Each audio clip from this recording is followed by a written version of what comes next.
Hola, muy buenos días mis queridos suscriptores. Les saluda Miss Mariela Ciencia. Y en esta ocasión vamos a hablar sobre los estados de agregación en este nuevo video, así como los cambios de estado. Así que no te despegues del video y si eres nuevo por el canal no olvides suscribirte y si ya eres mi suscriptor no olvides compartirme. Pues bien, vamos a hablar sobre los 5 estados de agregación. No son 3, sino 5. Es decir, vamos a ver las características del estado sólido, líquido y gaseoso. Vamos a hablar sobre el condensado Bose-Einstein y sobre el estado de plasma. Y finalmente vamos a ver esos nombres que reciben los diferentes cambios de estado. Pues bien, vamos a hablar primero de los 3 estados básicos de la materia que todo mundo conoce: el sólido, el líquido y el gaseoso. Y tengo por aquí una tabla en la cual te voy a ir explicando cada una de las características de estos estados de agregación, empezando por el estado sólido. Muy bien, pues fíjate cómo tengo aquí el sólido, el líquido y el gaseoso. Ahora bien, analicemos al sólido. ¿Qué características tiene un sólido? Pues bien, un sólido tiene volumen y forma definida. Es decir, cuando hablamos del estado sólido, hablo de algo que está firme, que tiene una forma, que tiene un volumen, un área definida. Además, hablo de fuerzas de cohesión. Pues bien, estas fuerzas de cohesión, ¿qué son? La fuerza de cohesión es la fuerza que mantiene unidos a los átomos y las moléculas. Por lo tanto, en un sólido se encuentran unidas completamente, es decir, la fuerza de cohesión o de unión es grande. Sin embargo, los sólidos no son compresibles. ¿A qué me refiero con compresibles? A que cuando yo tengo un objeto y lo apachurro, lo puedo comprimir, o sea, disminuir su volumen. En el caso del sólido no se puede hacer.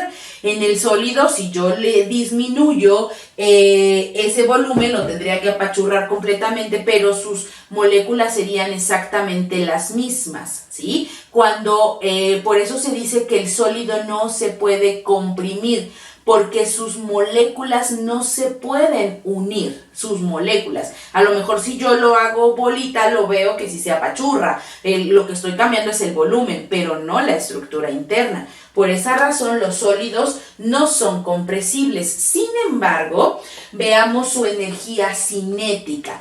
¿Qué es la energía cinética? Pues la energía cinética es ese movimiento que tienen las moléculas.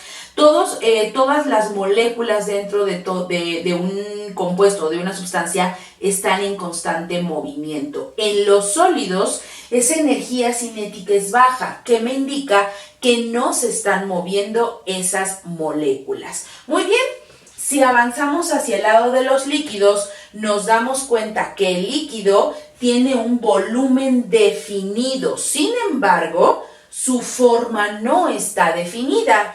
Y una característica especial es que puede fluir. ¿Qué significa que pueda fluir? Que puede una molécula pasar encima de otra y encima de otra. Es decir, fluye, ¿de acuerdo? Mientras que el sólido no puede fluir. La fuerza de cohesión, la fuerza que mantiene unidas esas moléculas es mucho menor que en el de los sólidos. Por eso le permite fluir. Y esta energía cinética empieza a aumentar. En un sólido, esa energía cinética es casi nula. Las moléculas casi no se mueven.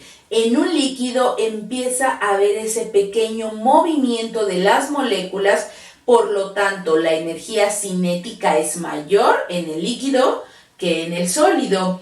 Y algo importante es que tampoco son compresibles. Es decir, si tú quieres comprimir el líquido, no lo puedes comprimir. Se esparce todo, pero no lo comprimes. A diferencia de los gases. En el caso de los gases, su forma y su volumen son indefinidos, es decir, mientras mayor sea el recipiente que lo contiene, mayor es esa molécula, ese tamaño de la molécula que tiene. Por lo tanto, se dice que el gas ocupa todo el recipiente que lo contiene, puesto que no tiene una forma y mucho menos un volumen definido. Y las fuerzas de cohesión no existen, al contrario, tiene fuerzas de repulsión. Recordemos que la fuerza de cohesión es la que los mantiene unidos. Pues bien, en el caso de los gases, las moléculas están por todos lados. Y como se encuentran por todos lados, cuando yo lo intento comprimir, es gas, sí se puede comprimir. Es decir, empiezo a juntar esas moléculas y lo logro comprimir. Y la energía cinética de los gases es muy grande, porque al estar las moléculas en constante movimiento, eso hace que la energía cinética se vuelva mayor. Entonces, si yo quisiera dibujar, por ejemplo, en el caso del sólido, yo puedo dibujar al sólido y cada una de sus moléculas estaría muy unida, pegadita aquí cada una de sus moléculas. Por eso tiene esa característica de una fuerza de cohesión muy grande y la energía cinética pequeña, casi no hay movimiento. En el caso de los líquidos, no. En el caso de los líquidos, ya las moléculas ya empiezan a estar separadas, es decir, las moléculas ya pueden empezar a fluir.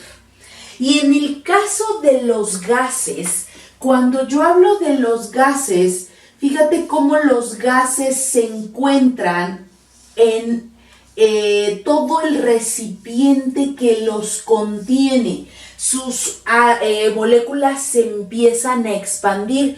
Por esa razón, yo puedo comprimir el gas. Si yo aquí tengo un pistón, por ejemplo, si yo tengo ese pistón y lo voy empujando, lo que hago es que todas estas moléculas empiezan a unirse, empiezan a hacerse más pequeño el espacio entre una y otra.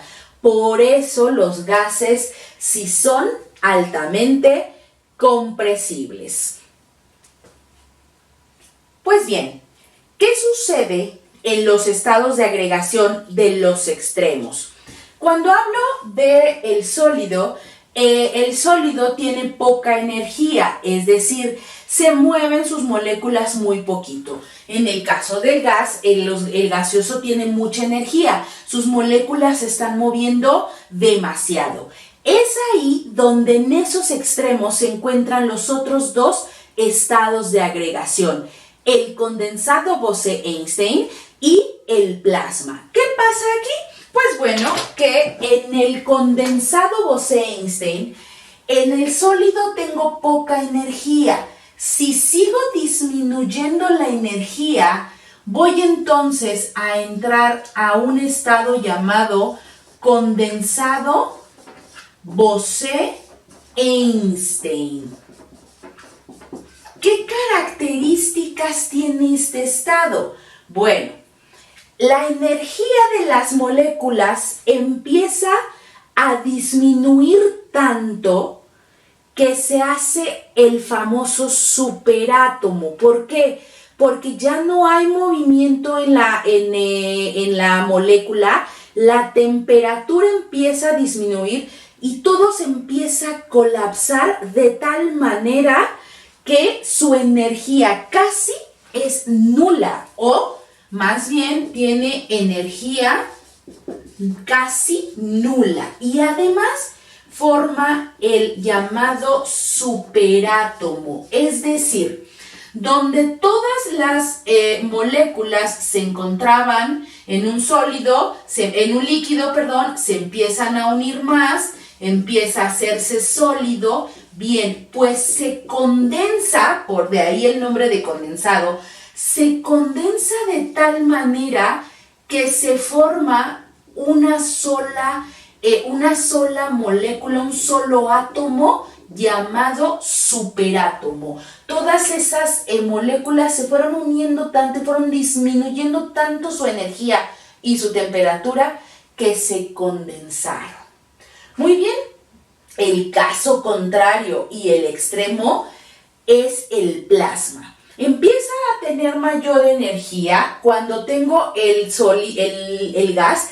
Sus moléculas están en constante movimiento. Pues muy bien, se mueven tanto, es tanta la energía que tienen, a diferencia del condensado, que generan un estado llamado plasma.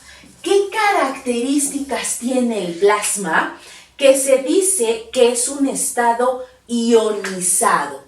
¿A qué me refiero con ionizado? Muy bien, el plasma ya no está, es tanta la energía que se ionizan, ya no hay un átomo como tal de hidrógeno, sino hay iones solamente, hay cargas eléctricas negativas por todo alrededor. ¿Dónde lo podemos ver? El plasma lo podemos ver en el Sol. El Sol, si ustedes recordarán, está en constante movimiento. El Sol es una esfera ardiente. Pues bien, todo lo que contiene el Sol no es hidrógeno, sino es un estado ionizado. Ajá. ¿Y dónde más lo podemos ver? Lo podemos ver en el fuego. El fuego no es sólido. El fuego no es líquido, tampoco es gas. ¿Por qué? Porque el gas, si tú pones a hervir agua, puedes ver cómo van las moléculas de gasecito subiendo del vapor. El fuego no, el fuego se encuentra en un estado ionizado, donde la energía está en lo máximo. Es decir, aquí tenemos la máxima energía, a diferencia del condensado, que la energía es nula. Y estos dos son los dos estados de agregación extremos. También el plasma, además de encontrarlo en el Sol y en el fuego, lo puedes encontrar en las auroras boreales. Son iones, por eso son esos colores. Muy bien, ahora estos estados pueden cambiar entre sí si se le aumenta la energía o se le disminuye la energía. Y cada uno recibe un nombre. Veamos entonces el nombre de los cambios de estado.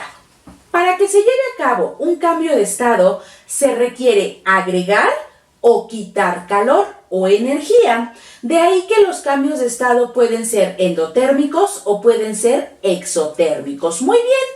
Cuando yo le necesito agregar energía al sistema, es decir, cuando necesito que los sólidos se derrita para pasar a líquido y gaseoso, son cambios endotérmicos. Cuando yo necesito enfriar el sistema, es decir, le quito calor o energía, son cambios exotérmicos. Cada uno de ellos tiene un nombre específico y vamos a ver cuál. Vamos a hablar de los endotérmicos.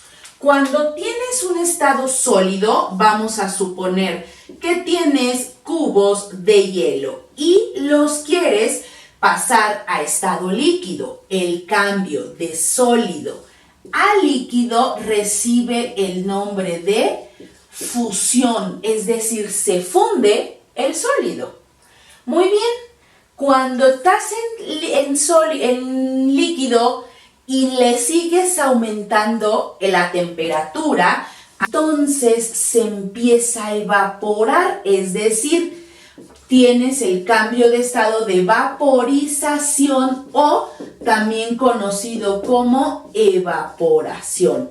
¿Por qué? Pues porque las moléculas, si está aquí el líquido y tú le estás agregando calor, entonces hay moléculas que empiezan a evaporarse. Por eso el cambio de estado recibe el nombre de evaporación.